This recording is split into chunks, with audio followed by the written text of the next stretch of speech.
Hi, I'm Raymar B. Calyado from Section Weidenbach. For this video, I will perform eye installation. But first, we will know what is eye installation. Eye installation, administration of medication to the patient eye. For the assessment, assess the patient for any allergies, check expiration date before administering medication, assess the appropriateness of the drug for the patient, review assessment and laboratory data that may influence drug administration, verify patient name, dose, route, and time of administration, assess the affected eye for any drainage, erythema, or swelling, assess the patient knowledge of the medication. Objectives: first, to directly apply the medication into the eye. Second, to provide means for eye evaluation. Third or last, to obtain desired therapeutic effect. For the equipment, gloves optional. Medication, eye drops or eye ointment. Tissues, normal saline solution. Washcloth, cotton balls or gauze. Medication administration record or medication card. Step 1. Gather equipment. Check medication order against the original physician orders according to agency policy. Clarify any inconsistencies. Check the patient's chart for allergies. This comparison helps to identify error that may have occurred when orders were transcribed. Step 2. Know the action, special nursing consideration, and safe dose ranges, purpose of administration, and adverse effect of the medication to be administered. Consider the appropriateness of the medication for this patient. This knowledge aids the nurse in evaluating the therapeutic effect of the medication in relation to the patient's disorder, and can also be used to educate the patient about the medication. Step 3. Perform hand hygiene to prevent the spread of microorganisms. Step 4. Place medication on tray or move the medication cart outside of the patient's room or prepare for administration in the medication area. Organization facilitates error-free administration and saves time. Step 5. Transport medications to the patient's bedside carefully, and keep the medication in sight at all times.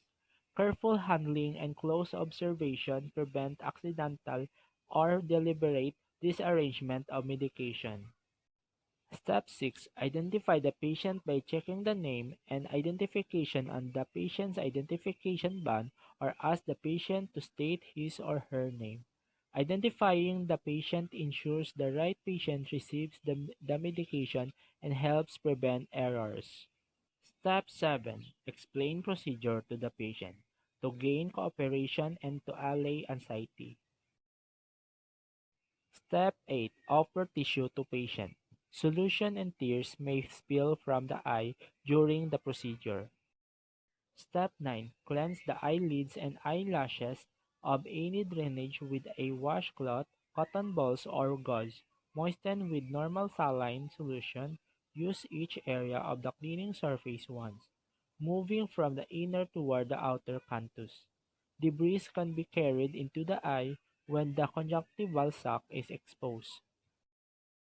Step 10. Tilt the patient's head back slightly if sitting, or place the patient's head over a pillow if lying down.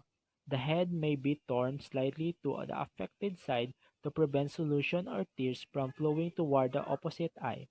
Tilting patient's head back slightly makes it easier to reach the conjunctival sac. This should be avoided if the patient has a cervical spine injury. Step 11. Remove cup from medication bottle, being careful to not touch the inner side of the cup. Touching the inner side of the cup may contaminate the bottle of medication. Step 12. Invert the monodrip that is commonly used to instill eye drops. Have patient look up and focus on something on the ceiling. By having the patient look up, the procedure is less traumatic and keeps the eye still. Step 13. Place thumb or two fingers near margin of lower eyelid immediately below eyelashes. and exert pressure downward over bony prominence of cheek. Lower conjunctival sac is exposed as lower lid is pulled down. The eye drop should be placed in the conjunctival sac, not directly on the eyeball. Step 14. Hold dropper close to eye, but avoid touching eyelids or lashes. Squeeze container and allow prescribed number of drops to fall in lower conjunctival sac. Touching the eye, eyelids or lashes can contaminate the medication in the bottle, startle the patient, causing blinking or injure the eye. Do not allow medication to fall onto cornea. This may injure cornea or cause the patient to have an unpleasant sensation. Step 15. Release lower lid after eye drops are instilled. Ask patient to close eyes gently. This allows the medication to be distributed over the entire eye. Step 16. Instruct the patient not to rub affected eye. This prevents injury and irritation to eye. Step 17. Perform hand hygiene. Hand hygiene deters the spread of microorganisms. Step 18 or last, assess patient to comfortable position. This ensures patient comfort. Evaluation. First, patient cooperates with installation of the eye medication. Second, desired therapeutic effect is obtained.